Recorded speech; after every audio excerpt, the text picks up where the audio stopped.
Attention à ne pas prendre un état de vide mental pour la présence de la conscience. Avec la présence de la conscience. La présence de la conscience est cela qui connaît à la fois un état de vide, un état de bavardage mental. Donc, prenez garde à ne pas laisser reposer votre attention dans un état de vide mental. Dans un état de vide. Autrement dit, il ne s'agit pas d'une focalisation de votre attention. Il existe en effet des méditations. Dans d'autres traditions, il est question de concentrer son attention soit sur un objet, soit sur un son, ou un mur blanc, ou sur un espace vide. C'est une approche différente. Cela n'a rien à voir avec cela de concentrer son attention sur quelque chose, mais de relâcher l'attention.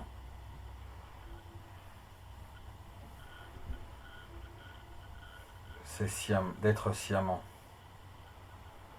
Cette présence de la conscience ouverte et vacante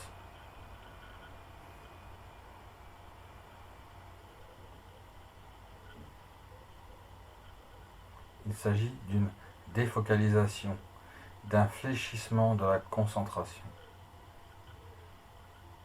Donc si ton attention est fixée sur quelque chose, il est seulement possible de détourner notre attention vers un objet.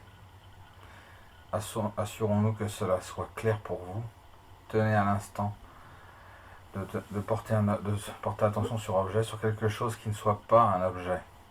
Ou encore de tourner l'attention vers quelque chose qui n'ait pas de qualité objective.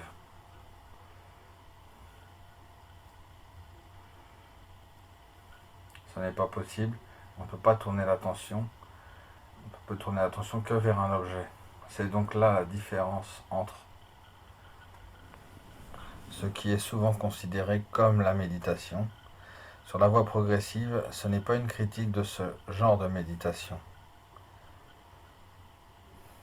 Je fais juste une distinction entre eux.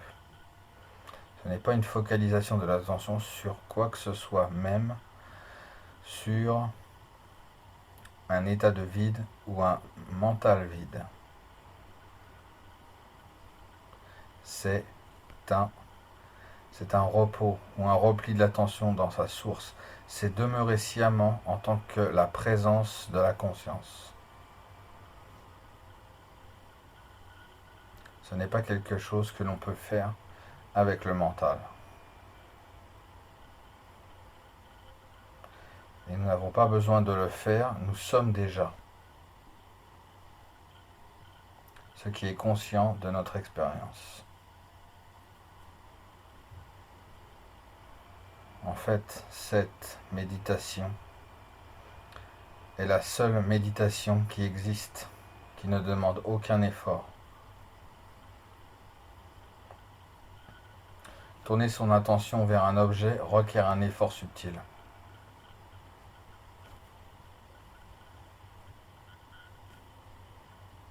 Et dans cette approche de la méditation, il s'agit de relâcher cet effort.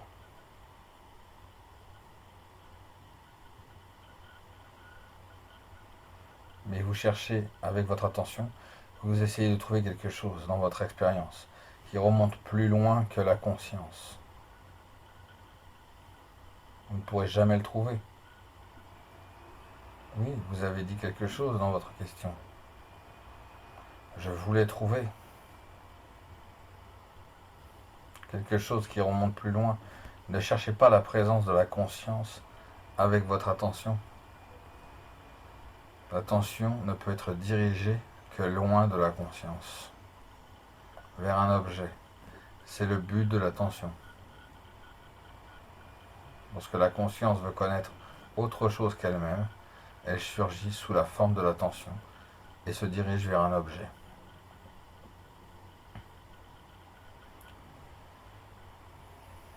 C'est cela qui sert l'attention, être présente aux objets. Attention signifie vient de à. Tendre vers veut dire étirer, tendre. Donc l'attention, c'est l'attention l'étirement de la conscience vers un objet. Mais la conscience n'a pas besoin de tendre son attention vers elle-même. Si je devais vous demander maintenant, relativement parlant, de vous lever et de faire un pas vers vous-même, qu'auriez-vous à faire?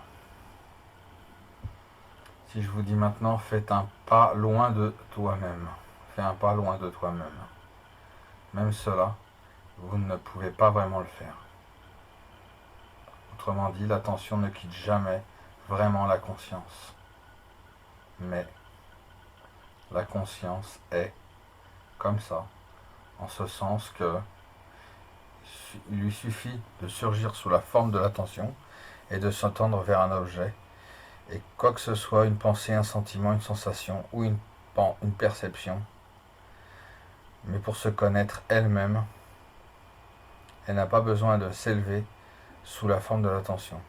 Elle demeure juste au repos en elle-même, en d'autres termes.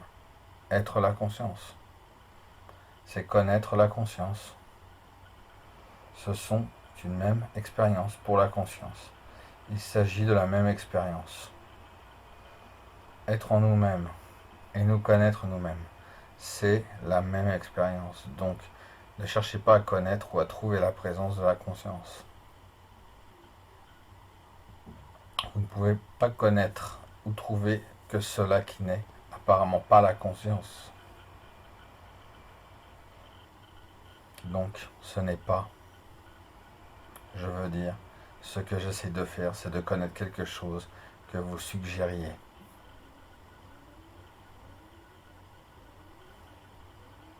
Donc, est-ce que c'est déjà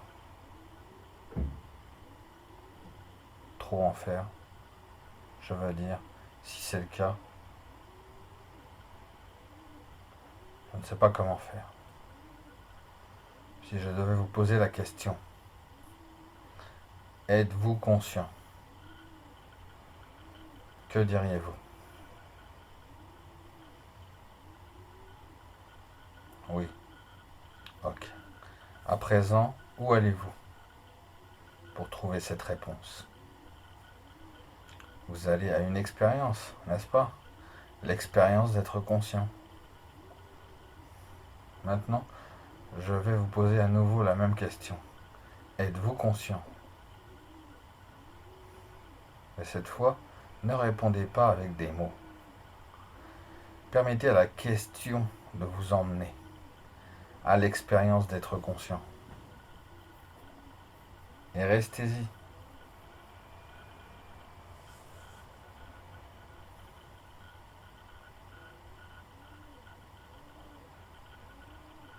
Avez-vous eu besoin d'aller très loin pour trouver l'expérience d'être conscient?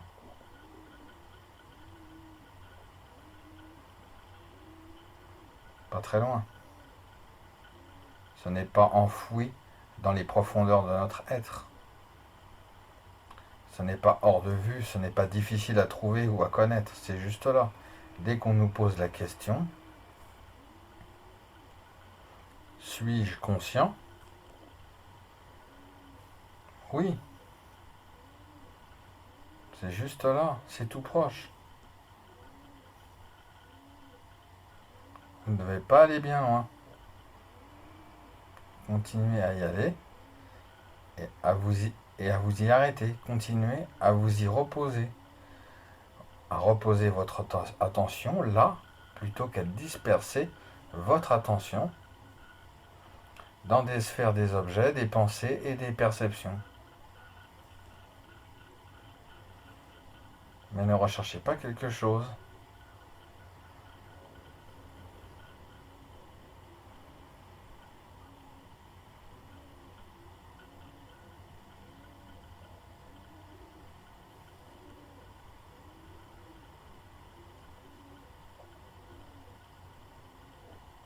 Pensez à, c'est une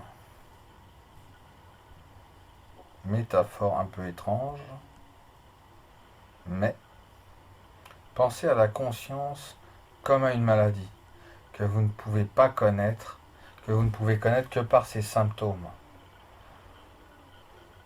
vous ne pouvez pas en fait connaître la maladie elle-même. Mais alors, quels sont les symptômes de la conscience? La paix et le bonheur. D'accord?